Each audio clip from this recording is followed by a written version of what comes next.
Hi there, Pilar. I'm Josslyn Glenn, a reporter for MUSE TV.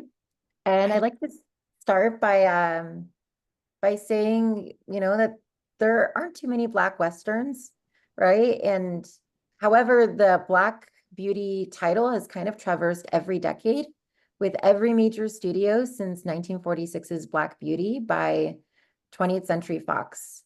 So Mhm. the Black Beauty or the Black Stallion filmography is plentiful, typically centering a little white girl's relationship with the equestrian sport via, a black horse. And your Black Beauty stands out in that among all of them in the past 7 decades, it's the only one that centers a black girl.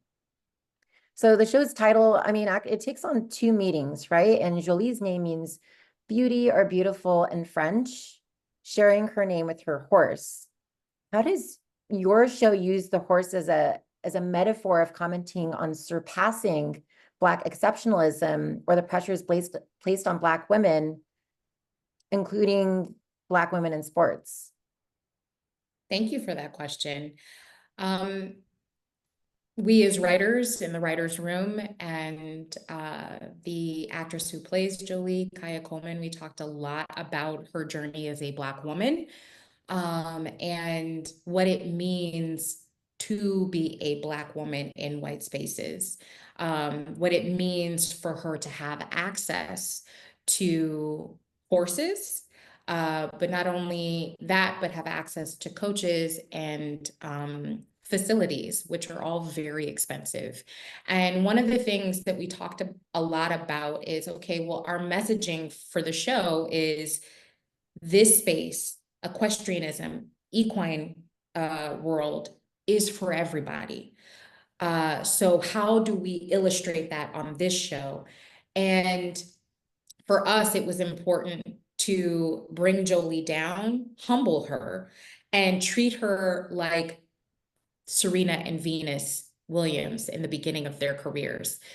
These are two great athletes who excelled with very little. So that is what we wanted to do with Jolie and highlight her in this space and highlight her relationship with Beauty, because Beauty, when she arrives to the ranch, is not a show her horse. She's actually on her way to the meat factory.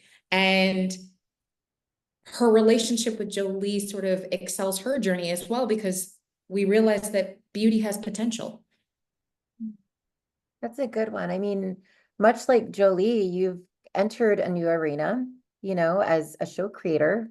And I mean, and you started as a writer's PA. So, I mean, while being a Black woman in the writer's room is becoming more accessible, being a Black woman show creator is still a very, I'm sure, very lonely arena, right? I mean, there's Yvette Lee Bowser, there's Mara Brock Akil, and she just came out with Forever, and they've both acquired so many great shows.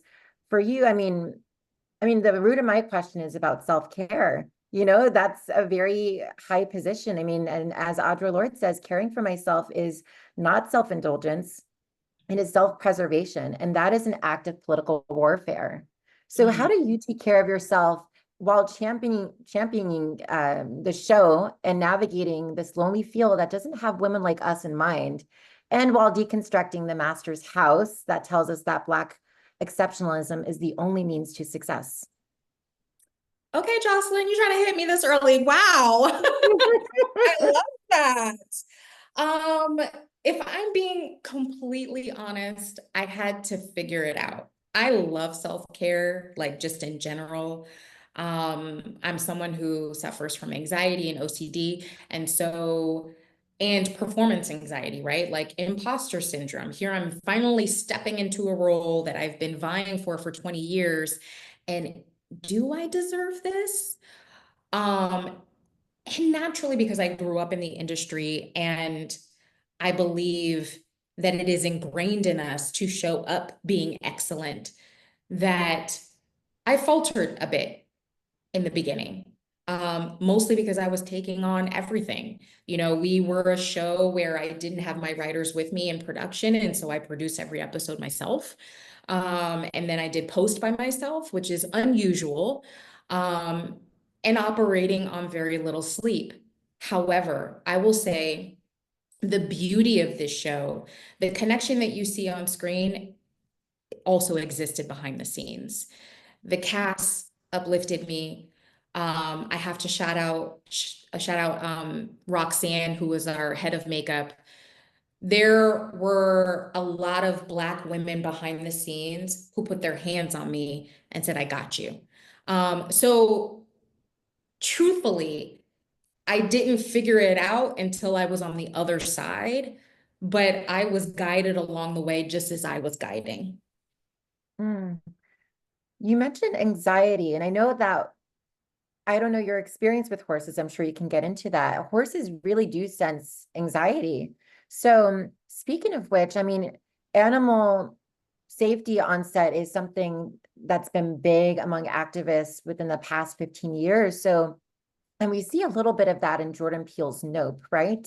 What procedural precautions did the Beyond Black Beauty production make to ensure animal protections on set?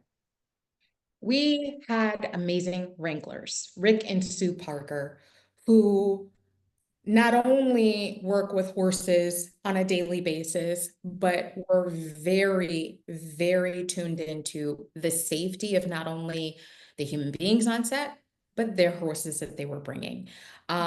Every single day, we started with a safety meeting. Um, we were all taught how to work with horses because this is not a show where, we're with horses once an episode. We live on a horse ranch, and so we worked with horses every single day. So it became important to all of us to ensure that, like, we're all camera ready because, as you mentioned, horses can pick up anxiety. They can also pick up anger, and they can also pick up whatever other energy that is centered in a production, which is challenging because it's a production. But when you're filming an animal that can change its mind whenever it pleases, you want to do your due diligence to ensure that you're operating from a safe space because we have to get the shot.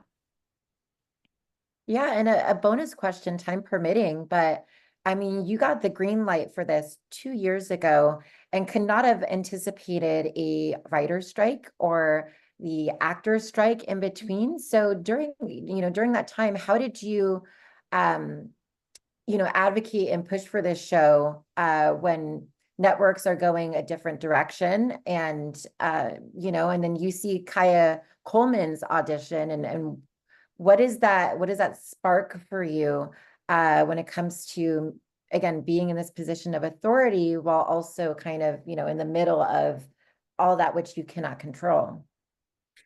Thank you for that question. We started 3 years ago. 2021 is when I got the job, and you know, truthfully, didn't anticipate being away from home for 6 months, shooting in Canada and Belgium. Didn't anticipate the following year, two major labor strikes.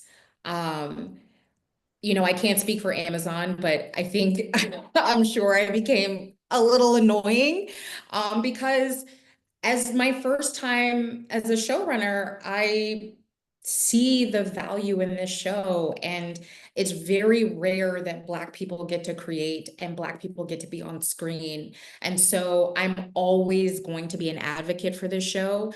And thankfully, I have great partners in Amazon and Sinking Ship who understand that this is an important show. Thank you so much. No further questions and good luck on the press journey. Thank you so much. Thank you, folks.